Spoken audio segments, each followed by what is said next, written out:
Rachel Brunke is our next speaker.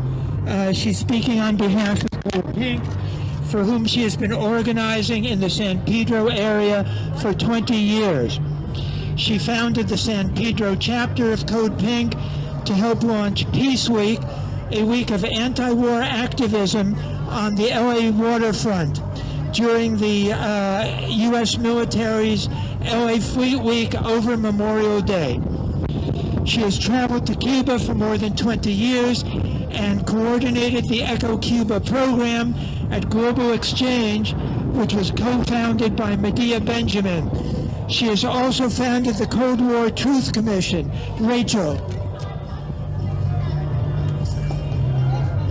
Thank you. I'll be brief. I just want to say that Medea Benjamin, the co-founder of Code Pink, has pretty much called an all-alert bulletin for this next year. We must all do everything we can in solidarity with Cuba. They are being cut off from Venezuelan oil. They are being crushed by the Trump administration after 66 years of being crushed by the entire U.S. empire. And so any way we can, please raise money, raise awareness, educate, get that money down to Cuba through the U.S. Hands Off Cuba Committee, any other people who are going down. Please tell everyone you can to go down to Cuba. Last time I went to Cuba, not only did I go, but I got people to donate 2 suitcases full of medical supplies and money, and the money to help me take it over to Cuba. I didn't have that money, but the more we educate in our communities, the more we can get more people supporting our trips to Cuba.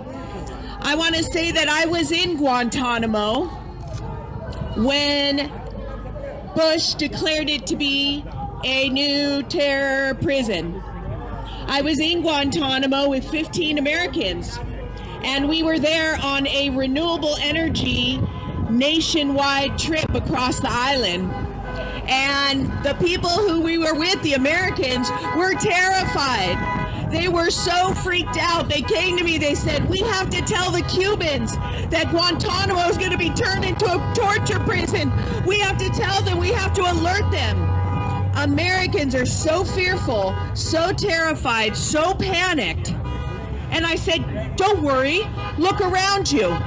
All the Cubans know. We looked at the newspaper and the entire explanation by their president, Fidel Castro, explaining everything that was going on.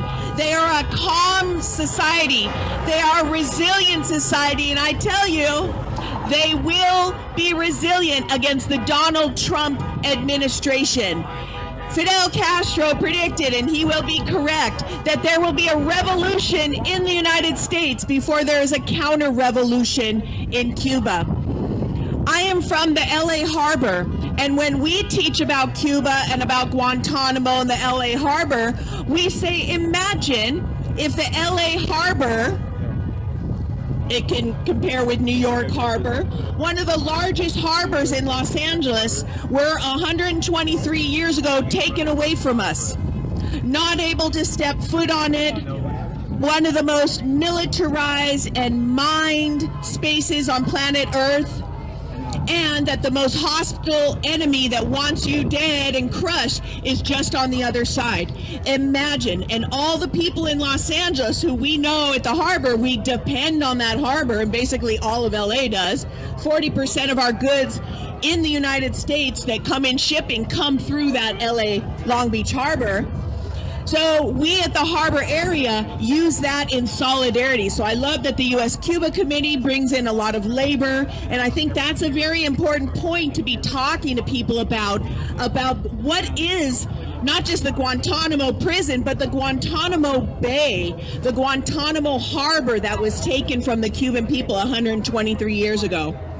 And the last thing I want to mention is the last time I was in Cuba, or the last time I was in Guantanamo, we were preparing for a April in Guantanamo. There's an organization called Cuba Solar, and they are an organization that brings renewable energies, non-fossil fuel energies, and spreads it around the island. And we were going to go down as an American delegation down to Guantanamo and see what they had in terms of renewable energies, an international conference on the environment, on sustainable agriculture. And the Bush administration at that time said, no mas, no more Americans going down to conferences in Cuba.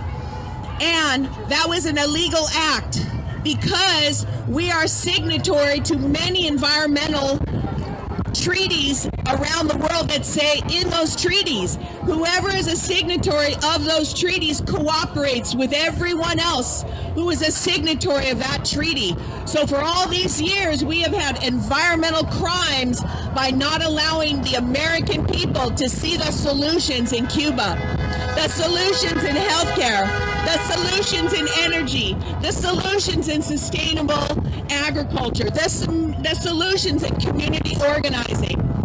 And it's very dangerous right now because Donald Trump just today said, I don't know if you guys heard it, he thinks Marco Rubio should be president of Cuba. Well, that's not going to happen. And secondly, and lastly, Cuba will triumph because, as I learned for the last 25 years with Cuba, you cannot blockade the sun.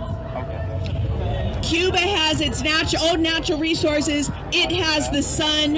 When it was cut off from its oil supplies by the Soviet Union, it survived. It found a way, and it taught the entire world, not only that, about sustainability. So keep your eye on Cuba for the beautiful solutions that it is going to have against the blockade by the United States. Viva Cuba! Close Guantanamo. Return Guantanamo to its people and see what the Cubans can do with the Guantanamo harbor. I guarantee you they will not put a torture prison there. Thank you.